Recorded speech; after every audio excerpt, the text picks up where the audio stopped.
سچا واقعہ حضور نے اپنے صحابہ کو سنایا۔ 3 آدمی سفر کے لیے روانہ ہوئے، یہاں تک کہ ان کو رات پڑ گئی تو ایک غار کے اندر وہ داخل ہوئے رات گزارنے کے لیے۔ آندھی چلی، بارش آئی تو اوپر سے ایک پتھر لڑکا اور وہ غار کے دروازے پہ آ کے گر گیا، اور اتنا بھاری اور بڑا پتھر تھا کہ اس نے غار کا دروازہ بند کر دیا۔ انہوں نے آپس میں بات کی اور کہا، تم اس غار میں پھنس گئے ہو، اب یہاں سے نکل نہیں سکتے مگر یہ کہ تمہارے وہ عمل جو محض اللہ کی رضا کے لیے تم نے کیے ہیں، ان اعمال کا وسیلہ دے کے اللہ سے دعا مانگو۔ ان میں سے ایک آدمی نے کہا، اللہ میرے ماں باپ بوڑھے تھے اور میں جب بھی بکریاں چرا کر کے آتا تو میں دودھ دو کر کے سب سے پہلے اپنی ماں کو اور اپنے باپ کو پیش کرتا۔ ایک دن میں سرسبز درختوں کی تلاش میں بکریاں لے کے کوئی چارہ کوئی درختوں کی تلاش میں دور نکل گیا۔ میں جب واپس پلٹا دونوں سو چکے تھے۔ میں نے یہ مناسب نہ سمجھا کہ میں ان کو جگاؤں، بیدار کروں کہ اٹھو دودھ پی لے، لیکن اب سارا دن وہ بھوک سے تھے تو اچانک آنکھ کھلے اور بھوک کی شدت سے تڑپے تو میں وہاں سے ہٹ بھی نہیں سکا۔ تو کہتا ہے کہ میں بچوں کو نظر انداز کیا اور ماں باپ کے جاگنے پہ دھیان رکھا اور یوں ساری رات بیت گئی۔ میرے ماں باپ فجر کے وقت جب اٹھے وہ دودھ ان کو پیش کیا۔ اب یہ عمل پیش کر کے کہتا ہے، اے اللہ اگر یہ میں نے محض تیری رضا کے لیے کیا، تو جانتا ہے میرے دل کو، تو اس پتھر کو ہٹا دے۔ تو پتھر تھوڑا سا سرک گیا، لیکن اتنا نہیں تھا کہ وہاں سے یہ باہر نکل سکے۔ اب دوسرے کی باری آئی، اس نے کہا، اے اللہ میرے چچا کی ایک بیٹی تھی جو مجھے بہت زیادہ محبوب تھی، مرد عورت کے ساتھ جتنی محبت کرتا ہے اس طرح میرا اس کی طرف رجحان قلب تھا، تو میں نے اس کو اپنی خواہش کی تکمیل کے لیے کئی بار کہا، لیکن اس نے کہا کہ یہ نہیں ہو سکتا۔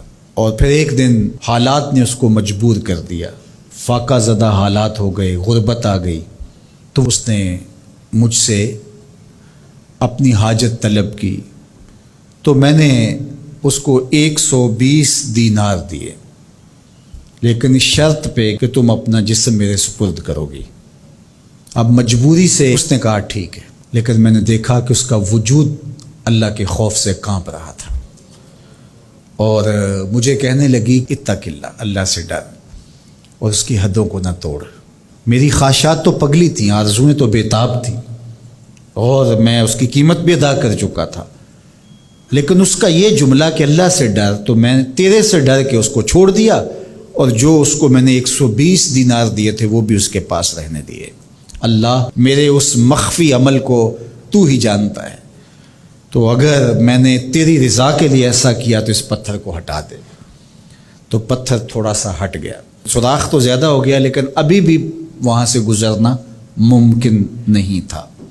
اب تیسرے نے کہا، اے اللہ میں مزدوروں سے کام لے رہا تھا اور ان کی مزدوری میں نے دے دی، ایک مزدور بتائے بغیر چلا گیا، تو میں نے کیا کیا کہ اس کے مزدوری کے پیسے کاروبار میں لگا دیے، کاروبار میں برکت ہوئی، اور بہت زیادہ وہ کاروبار جو اس کی مزدوری سے شروع کیا گیا تھا پھیل گیا۔ تھوڑی سی مزدوری تھی لیکن کاروبار بہت پھیل گیا۔ اب میں اس کے اندر کچھ ایک آنا ٹگا نہیں لیا۔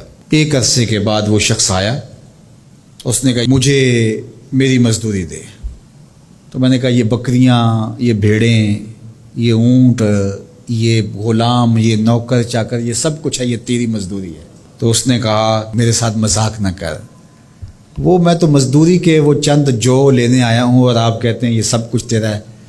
تو اس نے ساری صورتحال بتائی، تو اس نے وہ ساری بکریاں، وہ سارے اونٹ، ساری گائے اور سارے غلام ہانکے اور چل دیا۔ کہا اے اللہ اگر یہ عمل میں نے تجھے راضی کرنے کے لیے کیا تھا تو پتھر کو ہٹا دے۔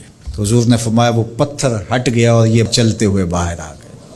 جب اللہ کی رضا کے لیے کام کیے ہو تو مشکلوں سے نکلنے کے راستے ملتے۔ ایک روایت میں آتا ہے جو آسانی کے وقت اللہ کو فراموش نہیں کرتا، اوکھے ویلے اللہ اس کو فراموش نہیں کرتا۔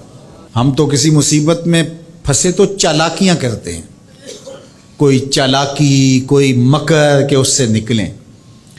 تو مصیبت میں پھنسیں تو دعا کے لیے ہاتھ پھیلا لیں اور اچھے اعمال کا اللہ کی بارگاہ میں وسیلہ پیش کریں۔ تو زندگی میں ایسا ذخیرہ اعمال کا جمع کرو کہ جب